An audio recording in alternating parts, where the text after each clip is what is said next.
The new intern accidentally ripped the millionaire CEO's pants and broke down in tears. Julia had one goal on her first day: survive without causing a scene.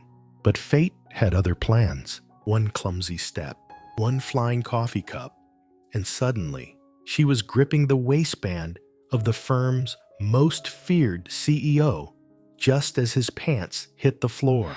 20 people watched in frozen horror. He stood there, powerful, furious, and in his underwear. She thought she'd just ruined her future. But what no one expected was that the man whose pants she accidentally pulled down would one day get down on one knee and ask her to be his forever. Sometimes love begins where dignity ends. Julia Mendez held her coffee like it was holy. Her first day at Carter and Beckman, the top law firm in New York, and she already felt like she didn't belong. She had spent the night before ironing her thrifted blazer, rehearsing polite greetings, Googling how not to embarrass yourself in a corporate office. She never found the answer. The marble floors gleamed like judgment. Suits rushed past her like currents. She took a deep breath and thought, okay, coffee secured. Now, I just need to get out without dying. But life, of course, had other plans. One step, two, and on the third, her heel caught the edge of a carpet like a silent trap. Time slowed. The cup wobbled in her hand. Her reflexes screamed. She reached out to grab something. Anything. She caught fabric. There was a loud pop. A button hit the ground. And then, with the weight of the universe, a pair of perfectly tailored suit pants slid down to the ankles of a man standing like a statue in the middle of the break room. Julia blinked. Black belt, black underwear, bar legs, and then, oh God, his face. Dylan Carter, senior partner, legal genius, the firm's coldest, sharpest man. And now, nearly naked. What are you doing? You crazy woman, he barked, lunging backward and grabbing at his pants. His voice echoed across the marble. She was still holding the waistband, still frozen, her eyes wide, her coffee trembling in her hand. I tripped. It was the carpet. I didn't mean to. I didn't even know it was pants. Oh, and what did you think it was? He snapped. A curtain. She let go, like she'd been burned, fell back 2 steps. I swear I'm not crazy. I'm just clumsy. The room was silent. One lawyer dropped a cookie from her mouth. Another whispered, oh no. A third crossed himself like it was a funeral. Dylan zipped up, glared at her with fire in his eyes, and then he laughed. Not a kind laugh. Not mean either. It was confused, like he didn't know what to do with her. You walk in here, rip my pants off in front of the whole floor, and think you're just going to walk away with a sorry and a coffee. She tried to stammer an apology. She failed. I'm Julia, she whispered. Doctor, Michael's new intern. He raised an eyebrow. And what did he hire an earthquake? Her cheeks burned. Her ears too. She wanted to melt through the floor. I'm going to quit, she muttered. That's it. I saw your underwear. I can't live with that. Dylan tilted his head, folded his arms, and smirked. Relax. The underwear survived. My reputation. Maybe not. But then something shifted. His voice softened, just barely. And for what it's worth, he added, you managed in 2 minutes what no one else has done in 2 years. Leave this whole office speechless. Julia stood there red-faced, heart pounding, already planning her escape. But something in his eyes made her hesitate. Not anger, not shame, curiosity. If this was rock bottom, maybe it wasn't the worst place to begin. That night, she lay in bed, replaying the moment 100 times, her fingers clenching that waistband, the look on his face. She buried her face into her pillow and groaned, oh God, please erase me. But the next morning, when she stepped back into that office, holding a folder like a shield. He was waiting at reception. Well, well, he said, that half smile returning. The pants destroyer returns. She squinted at him. You're not still mad? Oh, I'm furious. He said, stepping closer. You pulled my pants down in public. She nodded slowly. True, but also, he said, tilting his head. It's the first time I've laughed in this building in 5 years. Her mouth opened, closed. He leaned in slightly. Welcome to the office, intern. And with that, he walked away, leaving Julia with one truth she hadn't expected. This was no ordinary CEO, and her story had just begun. They say the worst day of your life changes everything. Turns out they were right. Chapter 1. The Woman Who Took Down the CEO. It took 12 minutes for Julia Mendez to decide she didn't belong here. She hadn't even made it to her desk yet. Everything at Carter & Beckman LLP felt designed to remind you that you were replaceable. The chairs were too expensive, the coffee too good, the interns too, perfect each one, walking like they'd been born in a courtroom and raised on depositions. She wasn't like them. Julia came from a world of microwaved coffee and public library printers. Her heels were half a size too tight. Her blazer was secondhand, and the only thing she was confident about was that she was one wrong move away from disaster. But then disaster didn't wait. It happened at 9:07 a.m. She had just picked up her coffee. Triple shot, light oat milk, 2 sugars. She told herself, get to the elevator. Do not make eye contact. Do not trip. She made it 2 steps, and then step 3. Her heel snagged the carpet. Her body lurched forward. Coffee sloshed. Heart thundered, and her hand reached out blindly for balance. She grabbed cloth.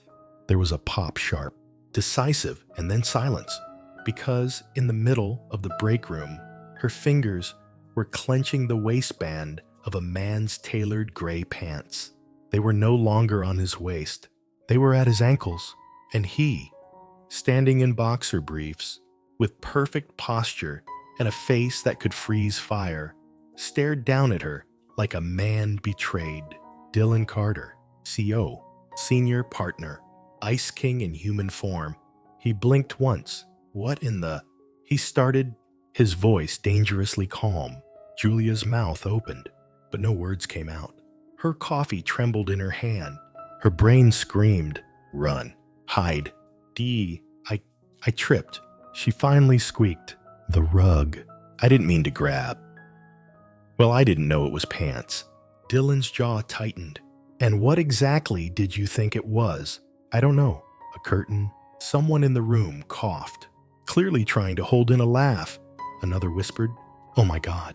Someone else muttered, this is better than Netflix. Julia let go of the waistband like it burned. Dylan yanked his pants up with record speed, fastened his belt, and glared, silence stretched, until even the printer seemed scared to make noise. And then he laughed, just once, a dry, incredulous laugh. You're new, he said, straightening his tie. I'm so sorry, she whispered. I swear I didn't mean to. I figured. His voice was clipped, but something flickered behind his eyes. Only an intern could manage to destroy my dignity and my coffee break in under 2 minutes. Julia's face flushed hot. She wanted to vanish. I'm Julia Mendez. I just started. He raised a hand. Stop, please. You're making it worse. The crowd started to disperse, some trying and failing to hide their smiles. The elevator dinged in the distance. Dylan stared at her a moment longer, his expression unreadable. Then, welcome to the firm, intern, he said dryly. Try not to undress anyone else this week. And with that, he walked away. First impressions last forever, and mine was literally pants down, humiliating. Later that morning, Julia tried to shrink into invisibility. She walked through the hallway like a ghost, folder clutched tight, eyes glued to the floor. She barely breathed when she passed other interns, Everyone was whispering. She knew they were talking about her. How could they not? She ducked into her assigned corner, a desk next to the office copier, wedged between filing cabinets and a dying potted plant. Michael, her supervising attorney, showed up minutes later. He was in his 30s, relaxed posture, sleeves always rolled, and he wore the exhausted charm of someone who drank more sarcasm than caffeine. He leaned in the doorway and raised an eyebrow. "So, I hear you. Pants to partner," Julia groaned. "Please don't." He grinned. "You know, most interns take weeks to get noticed. You went viral in 10 minutes. Great. Should I resign now or after lunch?" Michael chuckled. "Nah. Dylan's tough, but he's not cruel. You're still here, right?"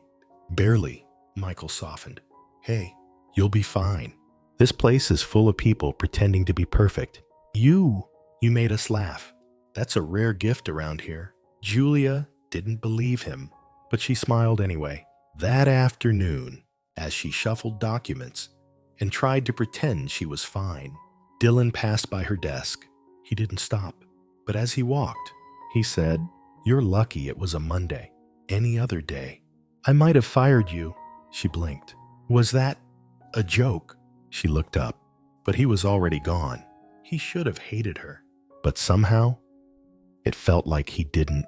And that scared her more than anything. Chapter 2, The Hurricane Intern. Julia didn't wear perfume, but if she had to pick a scent for that morning, it would have been awkward, mixed with dread.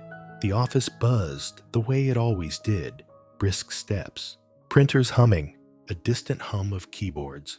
But as she walked in, heads turned, not dramatically, not rudely, just enough for her to know they remembered.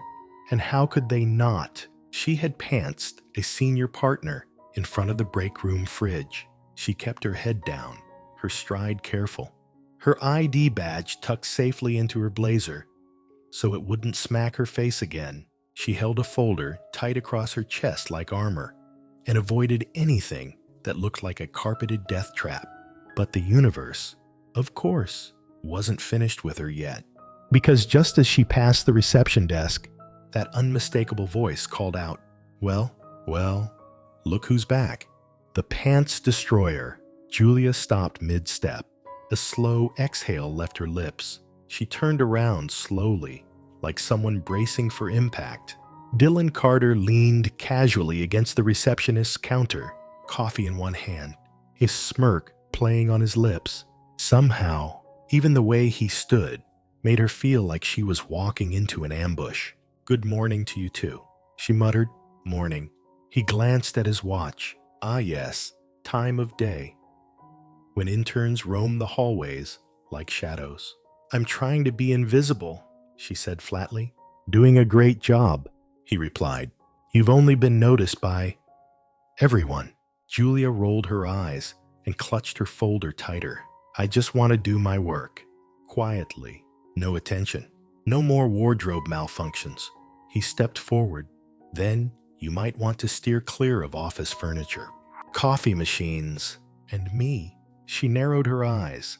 "Are you suggesting you're dangerous?" He grinned. "I'm saying the evidence is strong." Before she could come up with a response, a flurry of footsteps echoed down the hallway. Michael approached, carrying 2 large coffee cups and a stack of folders. "Julia," he said, breathless. "Conference room B. Now." And he looked at Dylan. "Go bother someone else. This girl's got real work to do." Dylan raised an eyebrow. "I was just saying." "Good morning." Michael smirked. "Sure. The kind of good morning that feels like a roast." He handed Julia one of the coffees. "Let's go." "Mendes, you've got a meeting." Julia raised an eyebrow. "Me?" Michael nodded. "Welcome to day 2. The hurricane's already on the radar." The room smelled like lemon polish and panic. Julia sat beside Michael as he flipped through papers explaining the case they were assigned to shadow. Contracts, deadlines, old legal memos. Most of it sounded like a different language. Michael paused, glanced over. "You okay?" Julia blinked. You ever feel like you're one mistake away from being escorted out with your box of desk plants? He smiled. Constantly, that's how you know you're doing something brave. She looked down. I don't want to be remembered as the intern who exposed the CEO's boxer briefs. Michael chuckled. You won't be. She looked up. He leaned closer. You'll be remembered as the intern who wasn't afraid to be human in a place full of people trying so hard not to be. Julia stared at him. That's a compliment, he added. She smiled. Just barely. Later that day, printer corner. The office printer was jammed. Again, Julia stood in front of it, sighing. Behind her, a familiar voice. Let me guess. The printer's your next victim. She turned. Dylan, arms crossed, rolled up sleeves, that annoyingly perfect smirk. You're everywhere, she said. I like to hover where chaos lives. I'm not chaos, she defended. He tilted his head. Says the woman who broke the coffee machine this morning. That wasn't me. That was Sandra. You were standing next to it. Julia sighed. Coincidence. Dylan grinned. Right. You and coincidence have a thing going on. She rolled her eyes and opened the side panel of the printer. Need help? He asked. No. Please no. The last time you helped, we both ended up in HR's please explain file. He chuckled. That's fair? Julia pulled out the toner cartridge and flipped a switch. The machine beeped, then whirred. It worked. She straightened, turned to Dylan with a proud smile. Ta-da! He raised an eyebrow, impressed. And here, I thought you were just chaos. I'm a multitasker. He stepped closer, just a bit. Michael calls you the hurricane, he said softly. She blinked. I think, Dylan continued, voice lowering. That's a compliment. She tilted her head. You don't seem like the kind of guy who enjoys storms. I don't beat, but something about this one makes the air feel different. Julia's heart skipped. Was that a line? No, couldn't be. He was too everything. Before she could reply, Michael walked in, holding another set of folders, and said loudly, Is this a flirtation or a fire hazard? Because this corner isn't big enough for both. Dylan stepped back, coughed into his hand, and adjusted his tie. Printer's fine. I was passing through. Of course, Michael said, just like you passed through the pantry this morning, and the intern lounge, and her hallway desk.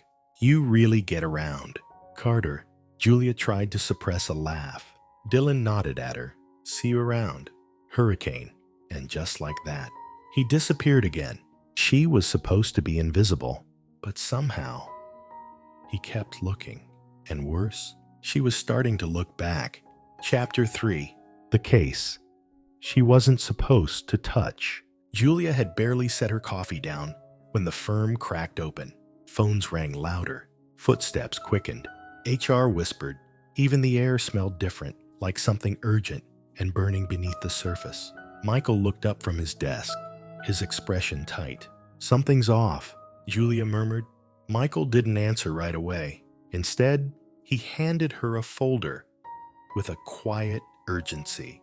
The Villanova account is unraveling. Julia blinked. Wait, the luxury hotel chain. He nodded.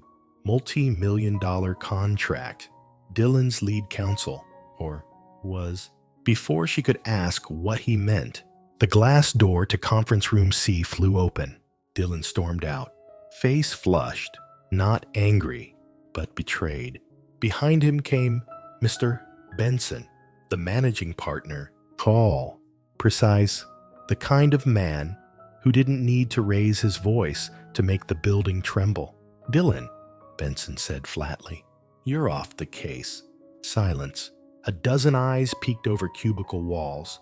That makes no sense. Dylan protested. I wrote the original deal. I know that contract like the back of my hand. Benson folded his arms. And yet, you missed a clause that cost us the client's trust. Julia felt something tighten in her stomach. She looked over at Michael.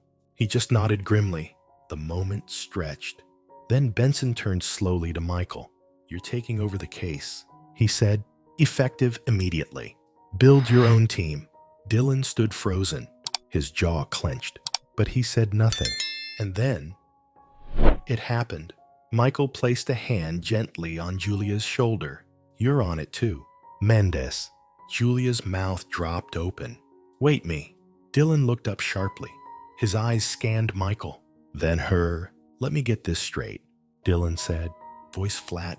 You're replacing me with her. She's organized, sharp, and focused. Michael replied, exactly what we need. Oh, sure. Dylan scoffed, because if anyone can rescue a collapsing account, it's the intern who ripped my pants off in public. Julia stepped forward, heart pounding, but spine straight. She held up the folder Benson had handed her. Don't worry. This time, the only thing I plan to take down are legal arguments. For a second, just one, Dylan blinked like he'd been struck. But then he looked away. Michael grinned. Good one. Late afternoon. Michael's office. Stacks of contracts were piled like small mountains. Julia tucked her hair behind her ear, buried beneath cross-referenced clauses. This is huge, she whispered. Every detail matters. Michael sat nearby, typing notes.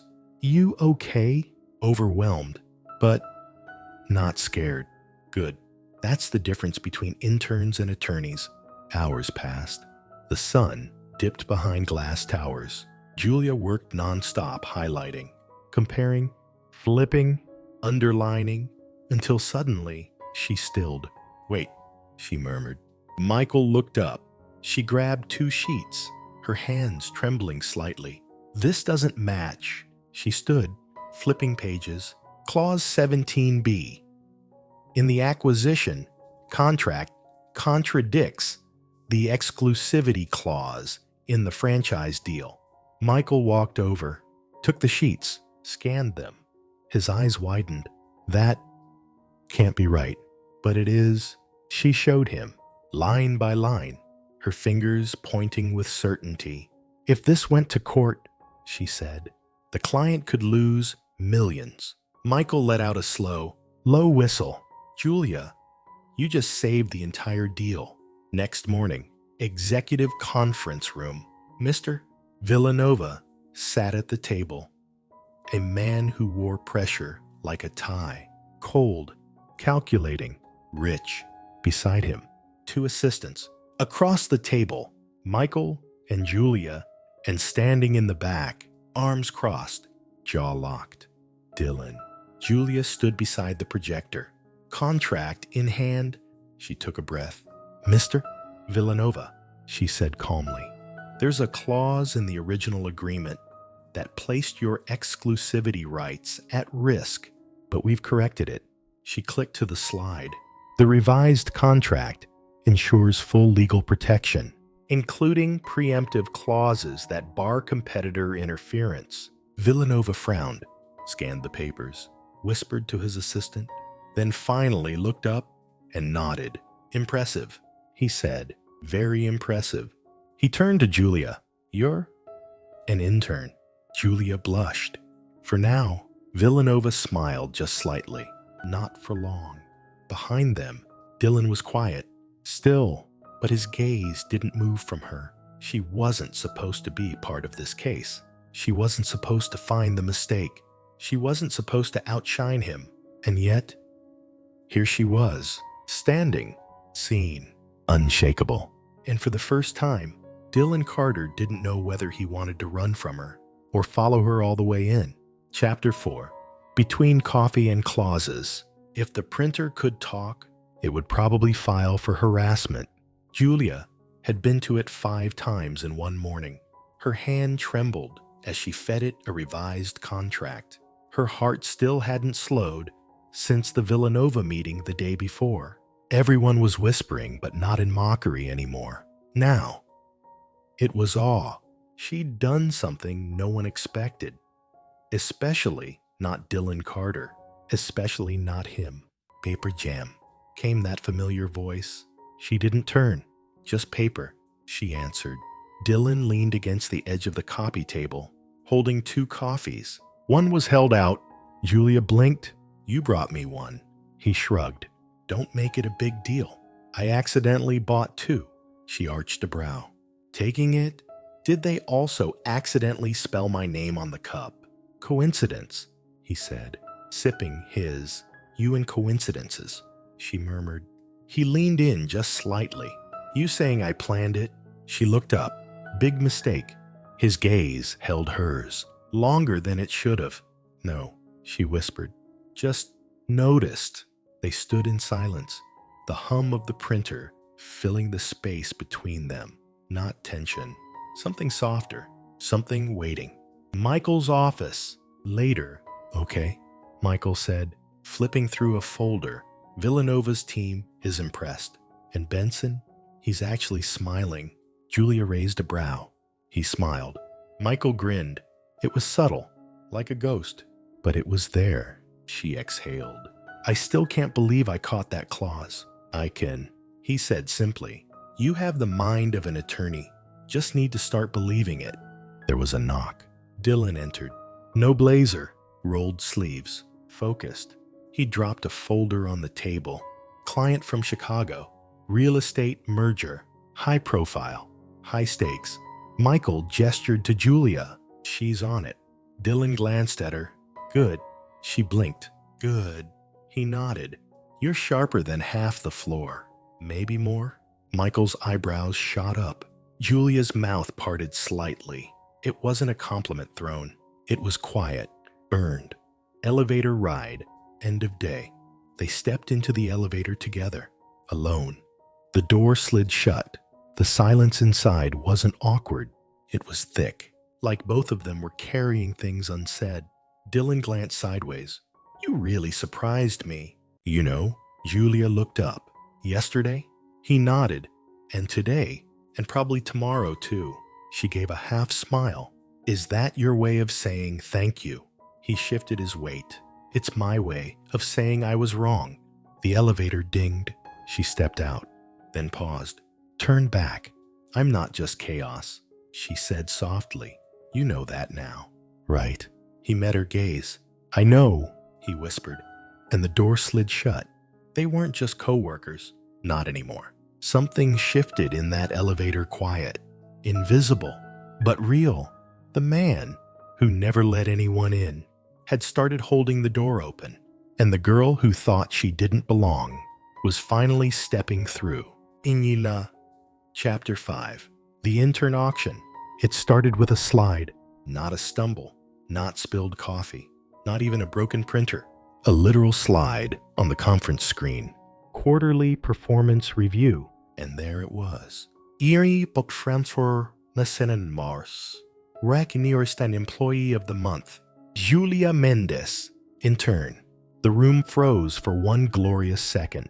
Julia blinked twice, convinced she had imagined it. The office, always abuzz with contract chatter and espresso shots, fell into a kind of stunned silence before erupting into applause. Benson stood at the front, arms crossed, smiling in the way glaciers melt slow and unexpected. Julia Mendes, he said, voice firm. Please stand. Julia stood, and Dylan Carter nearly dropped his pen. Awesome. Scene. The office turns into a sitcom. Applause turned into whispers. Michael leaned across the table, muttering, Did you just become a firm legend? Julia shook her head. I need a hole to crawl into. But then Dylan stood. Julia, he said, clearing his throat, if I may, join my team. It wasn't casual. It wasn't smooth. It was awkwardly formal, slightly panicked, and entirely unlike him. The entire office stopped breathing. Michael leaned back in his chair with a grin. Interesting. Julia raised an eyebrow. You want me? On your team? Dylan nodded. Full salary. Direct clients. Fresh coffee. Every day? Michael laughed. Wow, he's desperate. I'm strategic. Dylan shot back. You're flustered. Julia added. He opened his mouth, then closed it. The room was no longer a conference. It was a rom-com. Live. Scene. The slip. Maybe. Dylan blurted, "I just want you close." Time froze. He knew it the second it left his mouth. So did she. Julia didn't move, didn't run. Her eyes softened. "You really don't know how to say what you feel, do you?" The room fell into an awkward silence, and then Michael stood. "All right, folks," he said, grinning. "Anyone else want to bid on the intern? Or shall we call it sold?" Laughter, applause. "And Dylan," he turned to Julia, quietly, so only she could hear. "Maybe chaos is what I've always needed." The whole office saw it. The rivalry, the offer, the confession he didn't mean to make. But Julia, she saw something else. The man behind the ego. And for once, she didn't want to run. She wanted to stay. Chapter 6. The lawyer's confession. Julia was rearranging folders on her desk like they were shields. She could still feel the echo of the conference room around her, the applause, the slide, and most of all, the words Dylan had let slip. "Maybe I just want you close." She didn't know. What startled her more? The words, or the way her chest had tightened hearing them. He wasn't supposed to say things like that, and she wasn't supposed to want to hear them again.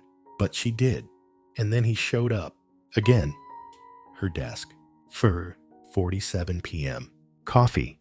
he asked, setting a fresh cup beside her files like it was the most normal thing in the world. She looked up slowly. "Another coincidence." "Sure," he said. "Let's go with that." She narrowed her eyes. "Dylan." He leaned against the edge of her desk, arms crossed. That signature half smile was there, but it didn't quite reach his eyes. "You're completely lost, aren't you?" she said. He blinked. "What?" She stood, not backing down. "You've won courtroom wars, negotiated billion-dollar deals, and yet here you are, flinching at coffee deliveries." He didn't move. "I like you," he said finally. The words were plain, unadorned, like a file dropped on a table. She froze. He looked away. "I'm not good at this. I don't do feelings. I do logic, contracts, strategy.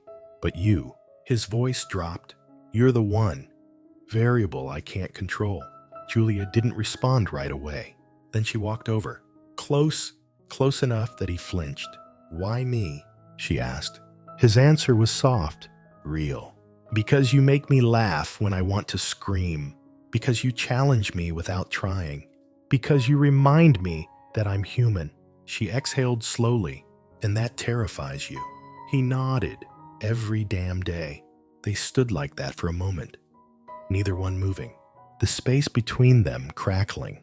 Then she smiled. Not a tease, not a smirk, something quieter. "Braver." "Good," she said, "because I like you too." His breath caught. "But," she added, "I'm not going to kiss you in the middle of an open office floor." He grinned. "Fair." She stepped back to her desk. "And just for the record, you're terrible at confessions." Dylan placed a hand over his chest. Wounded. She laughed soft and sincere. And he just stared. Because for once, the best negotiator in the building had no words left. Some truths are whispered, some are blurted, and some sit between two people, barely said, but fully known. And this one didn't need a contract. It was already signed, sealed, and slowly being felt. Chapter 7. Stumbling into Victory. The courthouse steps felt like a mountain. Julia adjusted the strap on her bag, clutching a thick folder of exhibits and notes. Dylan was beside her, walking with the kind of composure only years of courtrooms could teach. But his grip on his leather binder was just a little too tight. "You nervous?" she asked as they passed the revolving doors. He glanced sideways. "Me. I face federal judges, merger boards, and Wall Street execs with God complexes." She raised an eyebrow. He sighed. "Yeah, a little." The elevators inside were slow. The waiting area, too quiet, and as the courtroom door opened to the low hum of rustling papers and lawyers whispering in suits that cost more than her rent. Julia had a single thought. This is the moment I find out if I really belong. Scene. Inside the courtroom. The Hernandez Real Estate Group had hired a high-powered litigation team, men and women in navy suits with matching expressions of polished superiority. Dylan leaned toward Julia. That's Gerald Whitlow. He once got a guilty verdict thrown out using nothing but a comma in contract wording. She blinked, comforting. The judge entered. Everyone stood. Proceedings began. And then the chaos. Opening arguments, sharp rebuttals, objections that flew like tennis balls in a match. Neither side wanted to lose. Julia took notes fast, her pen racing across yellow legal pads. Dylan stood when it was time, voice calm, measured, even warm when necessary. But Julia saw it, the faint twitch in his jaw, the glance he shot toward her when the opposing team pushed too hard. He was holding it together for now, and then came the turning point. The trip. Dylan stood to deliver an argument mid-trial, approaching the bench with the confidence of 1,000 past wins. His foot caught a loose cord, hidden beneath a flap of carpet, snagged his shoe, and sent him forward. He didn't fall, not quite, but the binder slipped, pages scattered, and the judge raised an eyebrow that could freeze time. "Mr. Carter?" the judge asked. Dylan straightened, flushed. "Testing courtroom hazards. Your Honor." A few chuckles. But Julia saw something else, his breathing. Faster, his hands tightening at his sides. She stood. "Permission to assist?" she asked the court, already moving. The judge nodded. Julia crossed to Dylan's side, knelt without a word, and gathered the pages like she was picking up more than just documents. She was helping him hold on to his pride. He looked at her, and for a second, just a second, the courtroom faded. "Thanks," he murmured. She nodded. "Now finish the argument." He did, with fire, the final statement. As Dylan closed their defense, Julia watched from the second chair. And while opposing counsel is right to question the language of the clause, he said, walking back toward their table, "They forget one thing: intent matters. The spirit of the contract is not just black and white ink. It is the foundation of trust between parties, and our client upheld it." The courtroom was still. Even Whitlow blinked. The judge nodded slowly. Final remarks accepted. Court adjourned for deliberation. The verdict, 1 hour later. They returned. The ruling in favor of the defense. Julia gasped softly. Dylan clenched his jaw, then relaxed. They'd won. She turned toward him.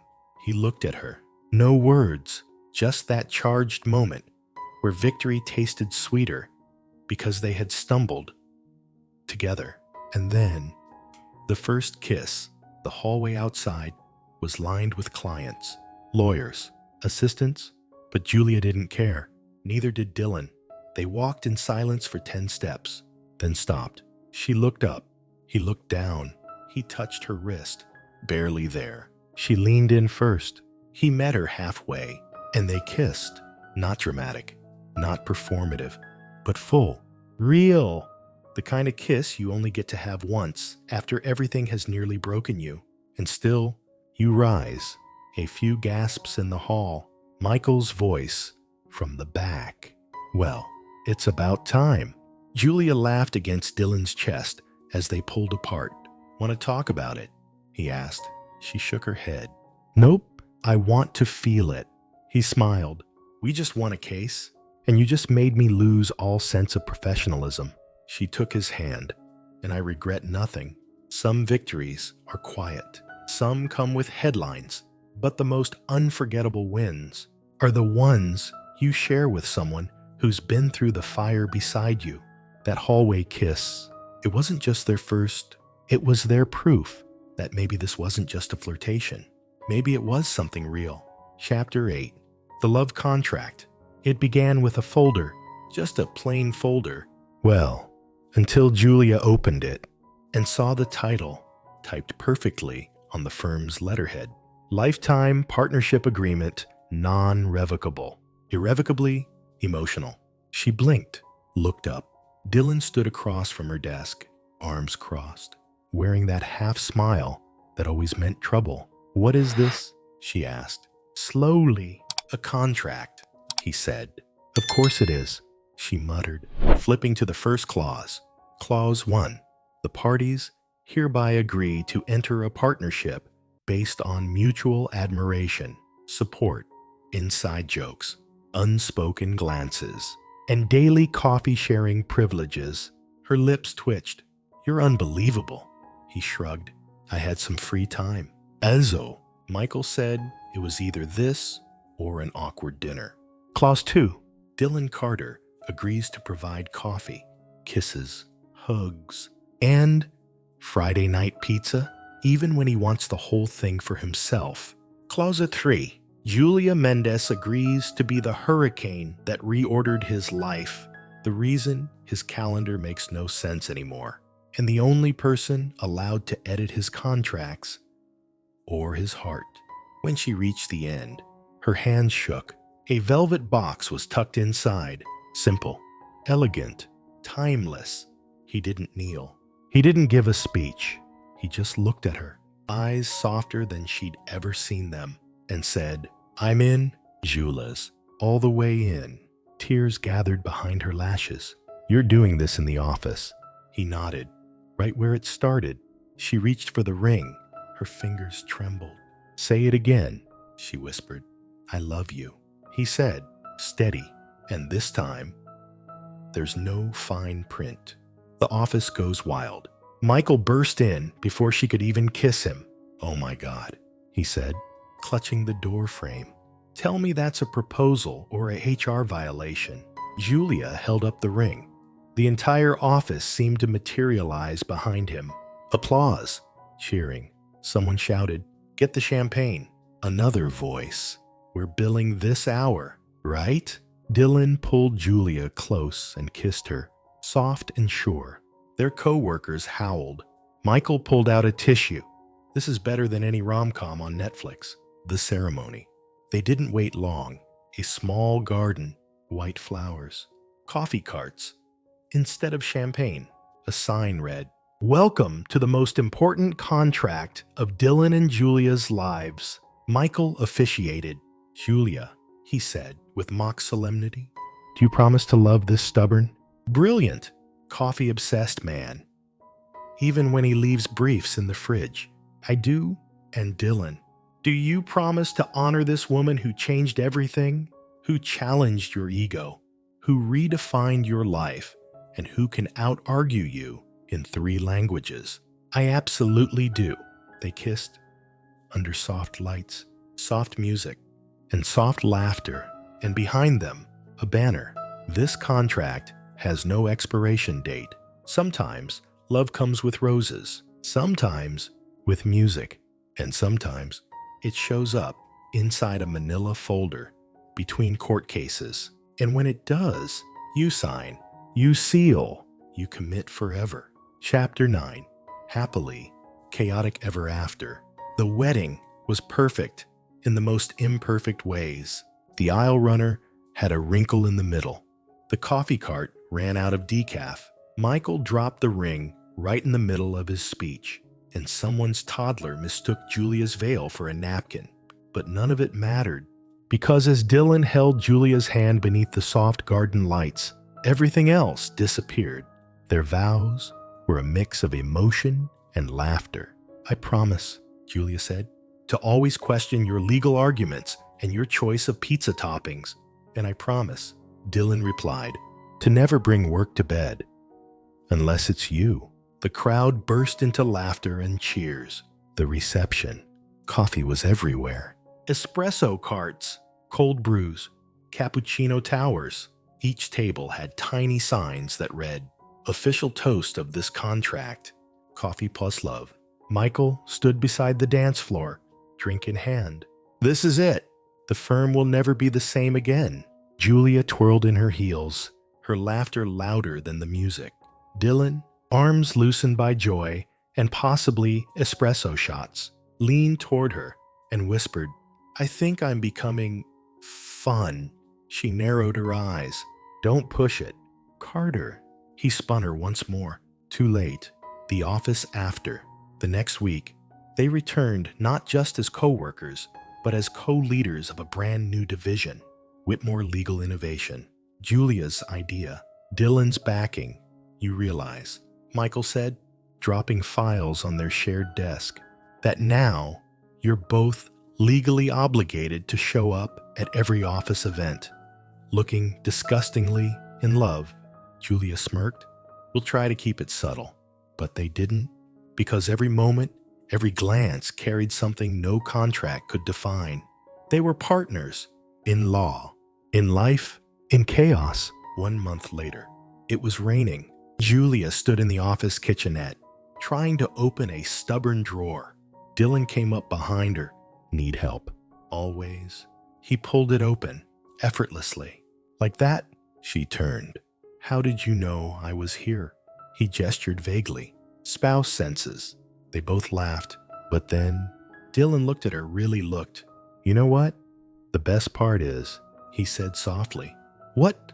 He brushed a strand of hair behind her ear. "I used to think control was everything." She tilted her head. "And now I think chaos might have saved me." Some love stories end at the wedding, but theirs was just beginning. Because in the heart of a messy office, with spilled coffee and crooked blinds, they built something unshakable. A love that argued, laughed, stumbled, and stood strong. Not perfect, but perfectly theirs. Chapter 10. No expiration date. The city outside their balcony was quiet rare for a weekday night. Julia leaned on the railing, a cup of coffee warming her hands. Beside her, Dylan adjusted the knot of his robe and stared into the dark sky like it held every closing argument he never gave. "Tell me something true," she said softly. He turned. "You want truth at midnight." She nodded. He took a breath. "Okay, here it is. I've rewritten 1,000 contracts in my life, but I never knew how to write one like you." She looked over, blinking against the wind. "What do you mean?" "I mean," he said, "you're the only clause I never saw coming." She didn't speak right away. Then, with a slow smile, she whispered, "And you're the only contract I never want to renegotiate." He stepped closer. "You know what scares me most?" She raised an eyebrow. "The IRS?" He grinned. "No, that one day you'll realize I'm just a man who used to hide behind law books." She leaned into him. "And I'm just a woman who used to think she wasn't enough." They stood like that, wrapped in shared warmth and honesty. No pretense, no pressure, just presence. The office. 1 year later. The walls had more pictures now. Snapshots of court victories, coffee spills, the infamous printer, and in the center, a photo of Dylan and Julia on their wedding day, smiling, like they'd just pulled off the most complicated merger of all. Because they had... "Hey," Dylan said, poking his head into her office. "Lunch, only if you let me argue dessert." He crossed his arms. "Bring your A-game." As they walked out, hand in hand, Michael shouted from his desk, "Still not tired of each other?" Julia didn't even turn, not even close. Some contracts are temporary. Some are conditional. But the ones that matter most, they're spoken in quiet moments, written in glances, signed with every stubborn, beautiful, ridiculous act of love. And this one has no expiration date. Late at night, when the world is quiet and the city lights flicker, like tired hearts still hoping, Julia sometimes finds herself staring at Dylan half asleep on the couch, tie loosened, fingers still curled like he's holding an invisible case file. She smiles, because this isn't the love she thought she wanted. It's the love she never believed she deserved. And Dylan, every time she walks into the room, holding a coffee cup, or a smile, or a new argument, he's reminded of one thing. Sometimes the case that changes your life walks in late, spills coffee, and pulls your pants down in front of the entire firm. And yet it saves you, because real love isn't picture perfect.